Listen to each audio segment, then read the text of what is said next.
आप जो मूर्ति देख रहे हैं वो ना तो भगवान वराह की है और ना ही माता वाराही की। ये स्वरूप स्वयं महादेव ने धारण किया था। इस अद्भुत रूप को थिरुवल्लई स्वामी के नाम से जाना जाता है। इसकी कथा अत्यंत रहस्यमयी है और बहुत कम लोग इसके बारे में जानते हैं। ये दिव्य स्वरूप विशेष रूप से दक्षिण भारत में अधिक प्रचलित है। दक्षिण भारत के सिधरनुलिया नामक स्थल पर वैने नाम के एक महान तपस्वी गहरी ध्यान में लीन थे। उसी समय 12 बालकों ने उनके ध्यान में विघ्न डाल दिया। ध्यान भंग होने पर तपस्वी क्रोधित हो उठे और उन्होंने उन बालकों को श्राप दे दिया कि वे सभी वराह के रूप में परिवर्तित हो जाएंगे। श्राप के प्रभाव से वे 12 बालक वराह बनकर वन वन भटकने लगे। कुछ समय तक वे अन्य वराहों के साथ रहते और अपना जीवन बिताते रहे, परंतु एक दिन वे अपने झुंड से बिछड़ गए। कई दिनों तक वे भूखे प्यासे जंगल में भटकते रहे और अंततः भूख से व्याकुल होकर विलाप करने लगे।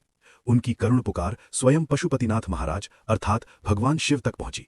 बालकों की ऐसी दयनीय अवस्था देखकर महादेव का हृदय करुणा से भर उठा।